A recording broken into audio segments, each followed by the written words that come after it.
Hi, my name is Dr. Latanya Powers, and you are watching the H2O Show. Listen, I hope this show has been a blessing to you, but you know we got to start out with our daily affirmations. Number one, because God created me, I am worthy of abundant life. Number two, because I am a wonderful created light of God's glory, I am thankful for the life he has given me. Number three, because God is good, today is mine for the taking. I am more than a conqueror. Number four, I forgive others while forgiving myself. I'm not allowing anything to hinder me from getting what God has for me. Number five, you know it's my personal favorite. I choose to be full of peace. I choose to be full of hope. I choose to be full of happiness because it's my choice. Listen, stay tuned for a great show today. Here's a word from our sponsors. Well, greetings to all my family and friends. This is the senior pastor of This Rock International Ministries, Nathaniel Leon. I'm so excited to come to you and be a part of the H2O Show with our friend and mighty woman of God, Dr. Latanya Powers. You've been a recipient for the last few moments of a life-giving substance that has been going through the airwaves. The H2O Show is named after the chemical compound of water. It is 2 parts hydrogen and 1 part oxygen. These are gases or vapors. In other words, they are spirits that come together to produce a life-giving substance in the receiver of that water. I want to encourage you, what you're hearing is a combination of words, topics, songs that have been prayed over. And as you receive them, the rivers of living water are beginning to stir in your mind, in your thoughts, and in your spirit. God is healing you, touching you, restoring you at the point of your need. Our God is a miracle worker, and he's been ordained to touch you and to meet with you today while you're watching the show. Hi there, my name is Dr. Latanya Powers. Welcome back. You are watching the H2O Show. Listen, in our last segment, my sister is here. She clearly blessed us. Dr. Sequita Sutton, welcome back. Thank you. Oh my goodness. Listen, if you guys were not in the last segment, you need to go back and watch that. She dropped some very, very, very powerful nuggets. And listen, we are back talking about perception. I wanted to share something with you because a lot of times we are told to do a thing, but never given the steps or the tools of how to do it. Mm-hmm. And there's a process to anything. One of the things that I love both definitions of the word process. Mm-hmm. The first definition of process is a series of actions or steps taken in order to achieve a particular goal. Mm-hmm. But the second step, bless me, you know how you and I, we will collaborate and dialogue, and then the Spirit of the Lord would just really come out on us. But then it says it's a summons or a writ requiring a person to appear in court. Here's the thing. When you process, the first thing it allows you to do is put the steps in order so you can appear right. Right. And so that's what process really does. You have to put the steps in order to expose yourself. Yes. So let's talk about the process to perception. Mm-hmm. What do people need to do to start getting their lives back on track? Because you know, a lot of times we've been taught, we've been trained badly, we've been taught badly, and I just want to take this time to say, I'm sorry for us having bad leaders. Mm-hmm. Because a lot of times people went out and got pastors, and the pastors that they got, they were mad at somebody else and they went and started churches. Mm-hmm. And so we now have to start the process over to healing, to hearing, to getting our lives back in order. Talk to us a little bit about the process to perception. Well, the first part of it is kind of what you said. One is just what you're doing. The I'm sorry brings about the forgiveness and acceptance. You just got to accept, okay, this is what's happened. This is where I am, and now I need to do something different. So in order to change your perception is an idea that you put into your belief system, that you say, this is my philosophy, this is what I live by, this is my idea. So an idea is only changed by another idea. In order for you to change it, you have to get a new idea, because the body will only do what you believe. I don't care how much you quote scripture, how much you will only act out of what you believe, because 90% of your activity is from your subconscious mind. Only 10% comes from the conscious mind. So what is in your subconscious is what you actually believe. What you actually wait. Okay, y'all, did you get that? You said you will only do what you believe. Only do what you believe. So the problem is our belief is off. But where do we get our belief from? It's from what was taught to us, from culture.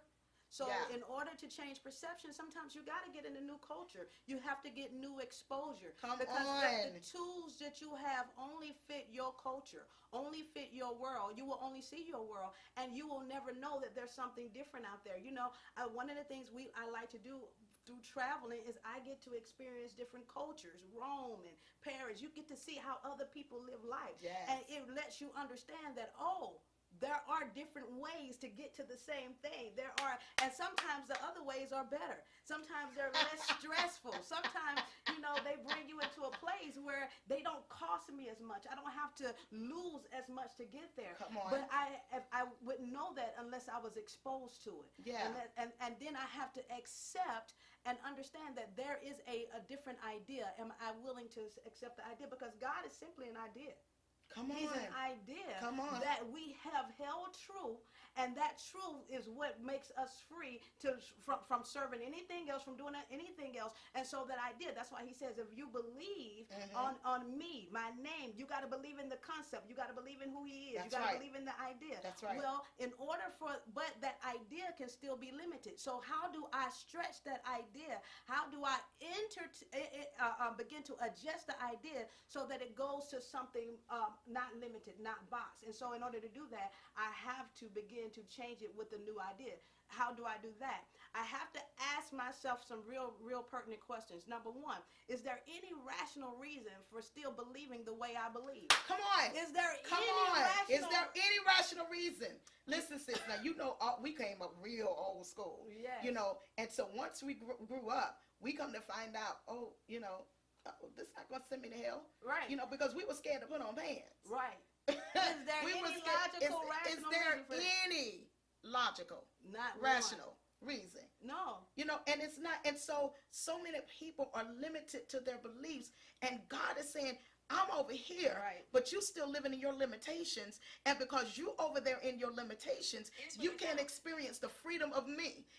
Because you in your limitations, you can't have what I have.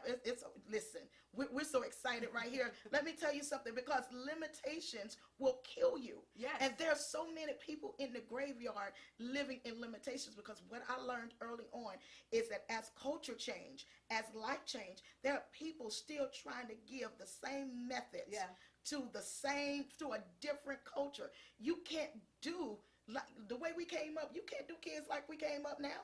They come out the womb with ideas. Absolutely. They grow up understanding, okay, I don't have to do it like this.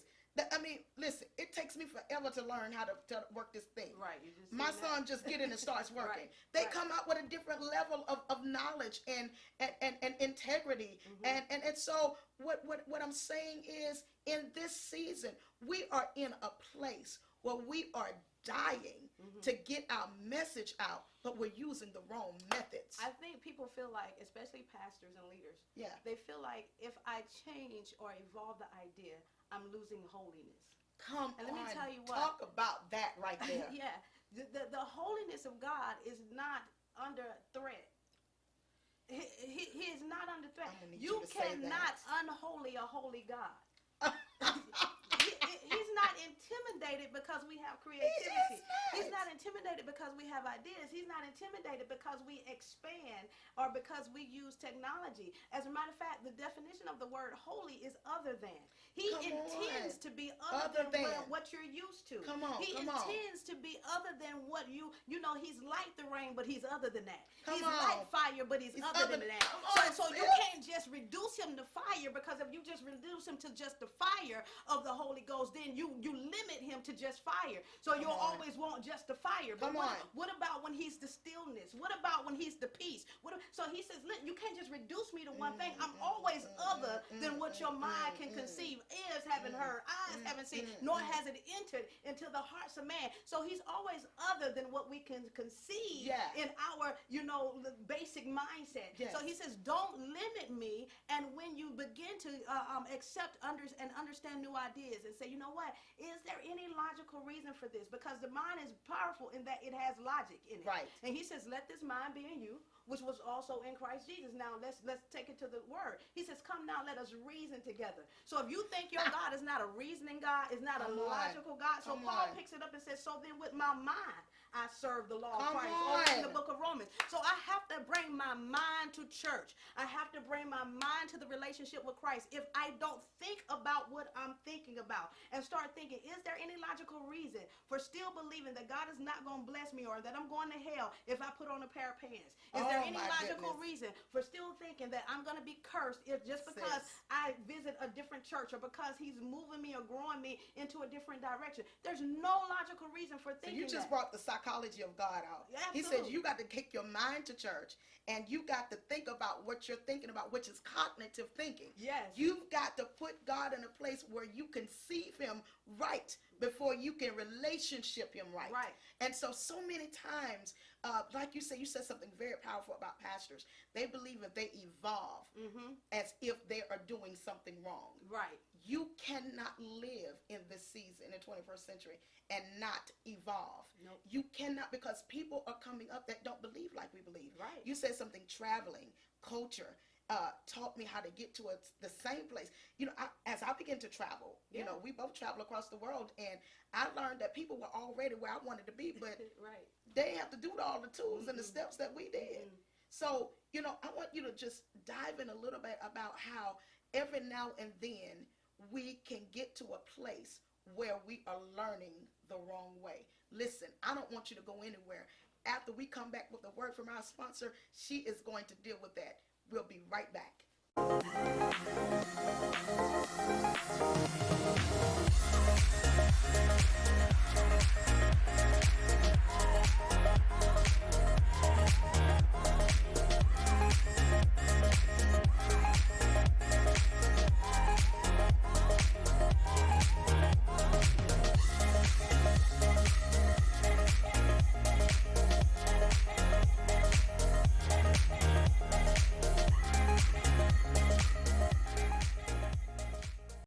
Welcome back. My name is Dr. Latanya Powers, and you are watching the H2O Show. Listen, I am here with my sister, Dr. Sequita Sutton, and let me tell you something. We have been having a godly, wonderful time. Listen, we left off with talking about learning the bad way, learning the wrong way. Listen, Dr. Sutton, I want you to really minister to us and talk to us about how important it is for us to learn things the right way. Well, it's very important because when you learn the wrong way, you actually execute the wrong way. Yeah. And so a lot of times when we're going out and saying, okay, I'm doing life and I did it. I did what they told me to do. I tried it, and then I didn't get good results. People get mad at God. Come on. And not the person that taught it. Come on. Not the person that taught it. You know, you mad at God now, and now I don't want to do everything, you know, I would do for him, or I'm disappointed with him. And so now that past reference point sets up for when I get ready to do something else. Like we have false perceptions and myths that say stuff like every time I get ready to go up a new level, I'm going to encounter a new devil. So I don't want to do what he called me to do because I'm scared of that. Well, really? Yeah. That's being learning the wrong way, because we learn then that I can't go because of opposition, because of a devil that I ought to have authority over already. So now. Wait. Did y'all get that? Did y'all get that? You supposed to have authority over any devil, any demonic force. Right. Oh my goodness. Right. And so when we may learn, I talk to women all the time who say, I'm waiting on my husband and God's got me hid, and you know, I'm saving myself for my mate, and I'm 40, 50 years old and I'm still not active, and so I'm looking at them like, do you think that that's what God wants? Come on. Do you think that's what God taught? Come on. Do you really, if he came in talking about be fruitful, multiply, live, and begin to design our bodies as women to be made for the appreciation, the expression of a man, to be touched, to be held, to be, valued, do you really think that you're getting a trophy because you just saving yourself? Or, I call it saving yourself from your husband, not for your husband. I just interject and say this?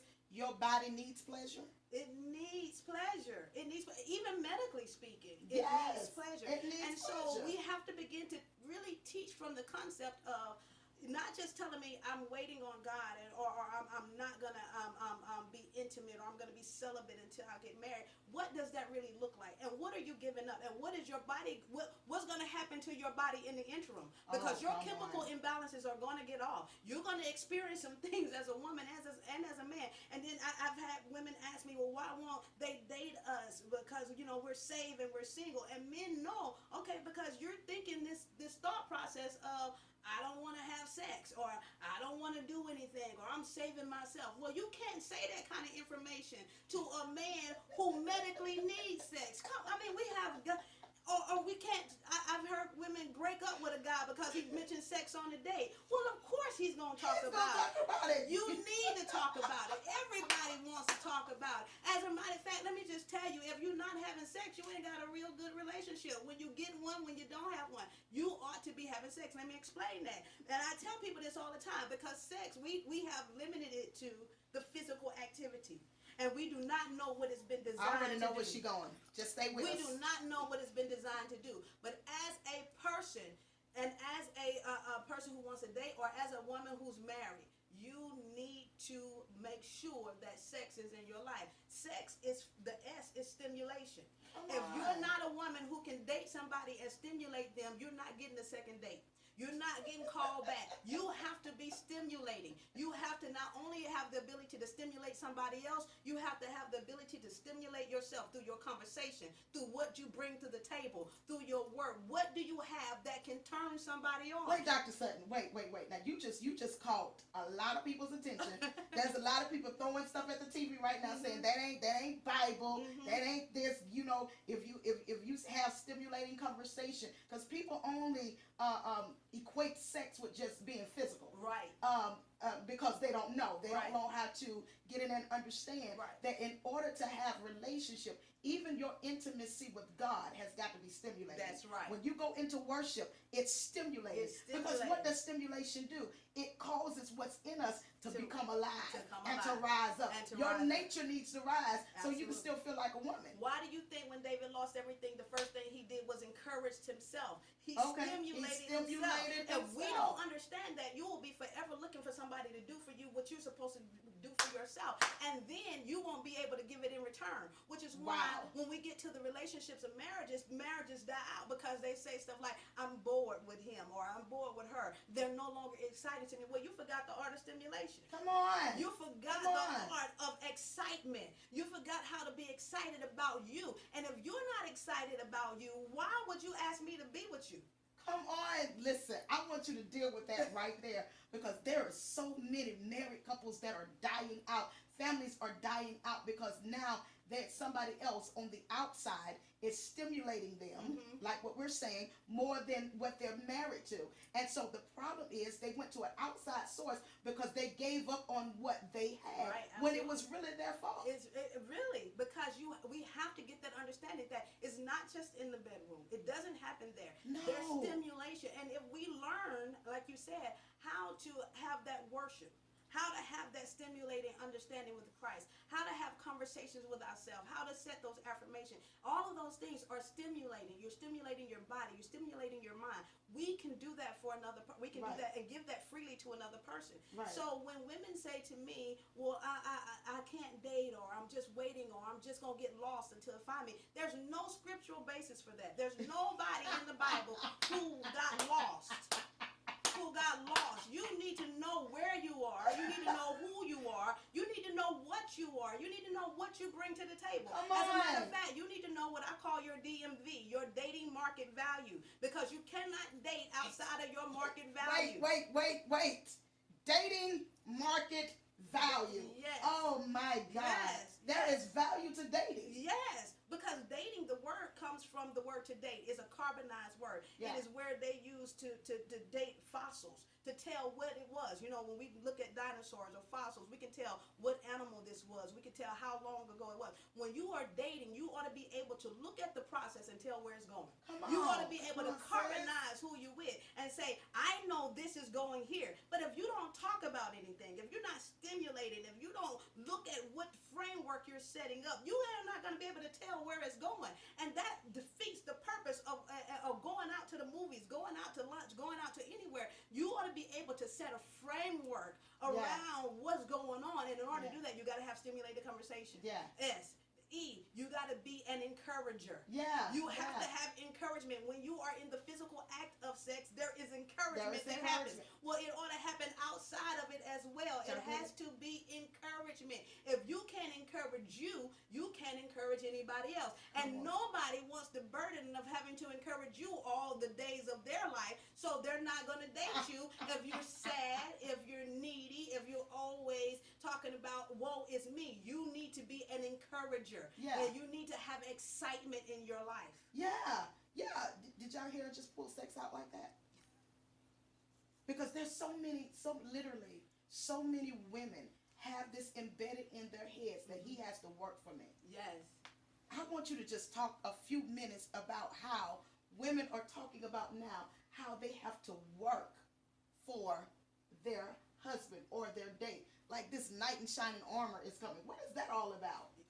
I don't understand, because I've always kind of been an independent myself, and I'm married and I love being married, but I can tell you what, I hold him just like he holds me. There is this understanding that I got you and you got me. So the reality is we rescue each other.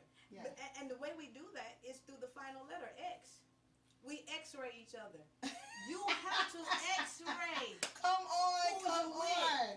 You have to X-ray, whether you're dating, whether you're married, you have to be able to X-ray. That means you got insight into, when you're spending time with a person, they're giving you insight into them that nobody else is getting in that moment.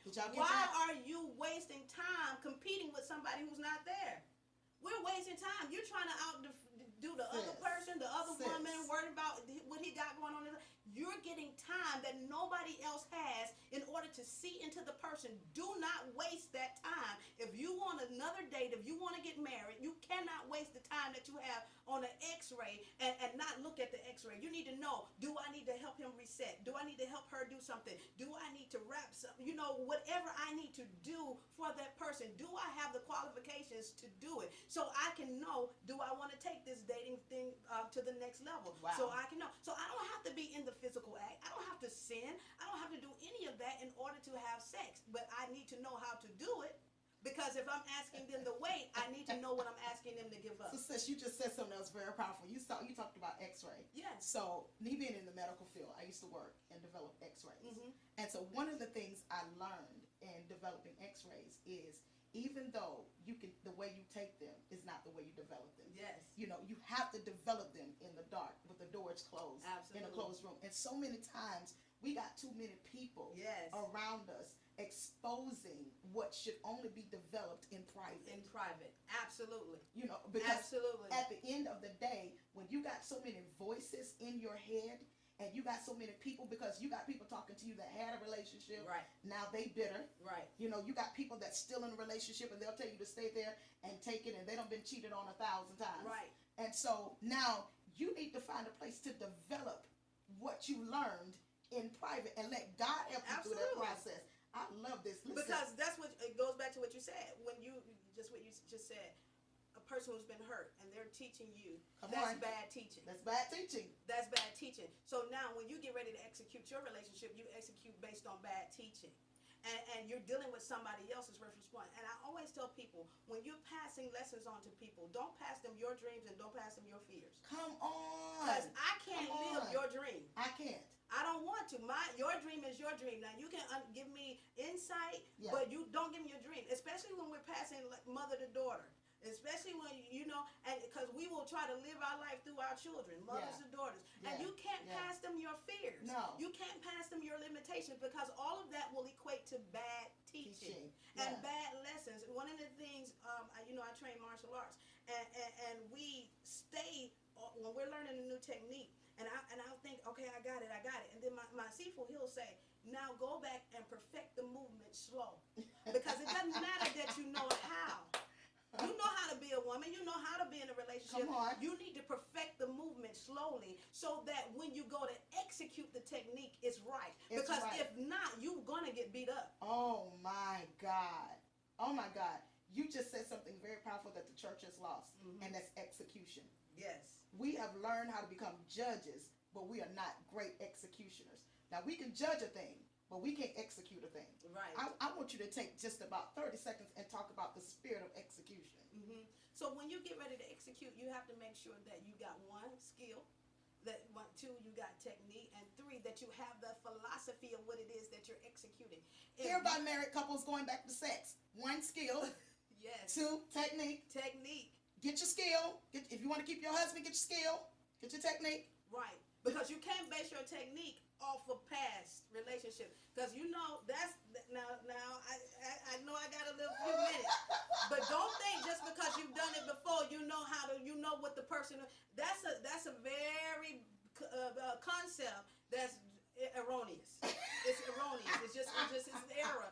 Don't think because you've done it multiple times you know what you're doing. Yeah. Get the technique, learn, and sometimes you have to have a conversation and dialogue with the person to learn what they like, what they need. Don't just think you know because you don't know. Just because you've done something over and over again doesn't mean you know what you're doing. It could mean that you're doing it over and over and over again, but you're doing it with bad technique. You're doing it wrong because you learn wrong. Listen, when I first started worshiping, when I first started getting into the presence of the Lord, I was doing it wrong. Yeah. And so the Lord had to teach me how to come in unto him.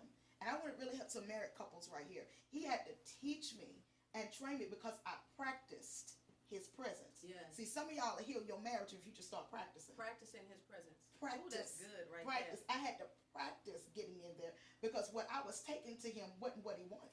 You know what else we need to practice? Initiation. Oh, too many people, because this is in worship. We go to church. I'm waiting on God. I'm waiting on God. I'm waiting on God. I'm waiting on God. Well, he ain't lost, and it's not that he's not there. You initiate it. You initiate. If you want the fire to come, initiate the fire. So a lot of times, even in marriages, I hear men complain all the time that there is no initiation from their women. They have to do all the work. So, and then you're sitting there wondering why he's not paying me any attention, why he's not doing this, or he's not being as romantic. If you're not getting it, initiate it. Come on. Learn to initiate it. And so that initiating worship will teach you that. Wow. Listen, did you get that? I hope you have enjoyed my sister, Dr. Sequita. Thank you so much for being here with me. You know, I vibe with you, girl. It's just wonderful collaboration. Listen, tell us how we can get in touch with you. Because I know after this, they're going to want to know how to get in touch with you. You can go to my website at www.sequitaSuttonGlobal.com. And global she is. Listen, join us next Saturday for another powerful episode of the H2O Show. Hi there, my name is Dr. Latanya Powers. Listen, you have been listening to me and Dr. Sequita Sutton talking about perception and process, learning at the hands of back preparers. Listen, and you heard us talk about marriage and dating. And she gave a twist on sex like never before. Spiritual hydration is where we can water you. So listen, let's get wet right here. Let me tell you something. As God is restoring your marriage, He is restoring your ability to date. I really want to prophesy to the singles because that's where I am. I'm going to let Dr. Sutton deal with the married couples, but I want to deal with the singles right here. Listen, I want to tap into that place that somebody taught you the wrong way to do it. As you were listening, I hope you got the nuggets and the things you needed to be and say who you are. Get back out there and show yourself. Dress yourself up. Get up. You are fearfully and wonderfully made, and God never created anything that wasn't meant to win. And I prophesy to you right now that you don't have to wait on it. You just got to show yourself. You got to expose yourself, because remember, we told you the process. You can't just live off of your senses. There is more to God than what you've been taught. There's more to God than what you know. And when you step out of the boundaries of limitations and step into the avenue of unlimitless power, unlimitless words, the atmosphere will be conducive to everything you need. When I tell you it's so big, it's so wide, there's so much you haven't even experienced. There's so much you don't know. When I tell you I'm so in love with God, I even hate the word single. I love the word whole. I am whole by myself. The word single single is not even in the Bible. I'm an unmarried woman waiting on God. And so with that being said, I prophesy to you, male, female, I prophesy to you that this will be the season that you find yourself so you can find them. In the name of Jesus. Come on, Dr. Sutton. I tell you what, I'm right there with you. I'm excited. I'm excited for all the married couples, and I speak excitement into your marriage. Yeah. I pray that you start having sex, and more sex. Don't just pray together, have sex together. And that sex, we already told you, is S, stimulation, E, encouragement, and X, X-ray. You're going to stimulate each other. You're going to get in there and have conversations, not where you're tearing each other down, but those conversations to encourage each other. Those conversations that give off information of what you expect from each other. And then you're going to start X-raying each other. There should be not anything going on with your spouse that you don't know about, that you're not in tune with. So if they need a back rub, you should know it. If they need somebody to help them out financially, you should know it. Be in tune. X-ray. Reset if you need to.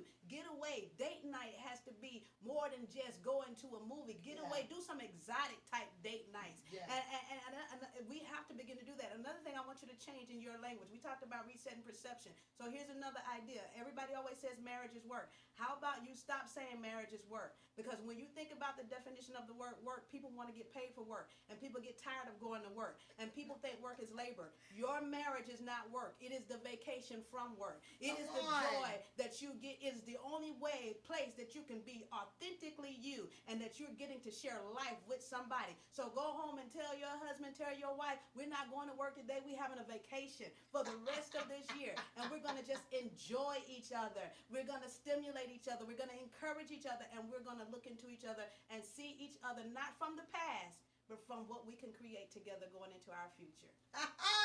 I bet you got that. Listen, this is Spiritual Hydration, and my name is Dr. LaTanya Powers. This is Dr. Sequita Sutton, and we will see you soon. Peace.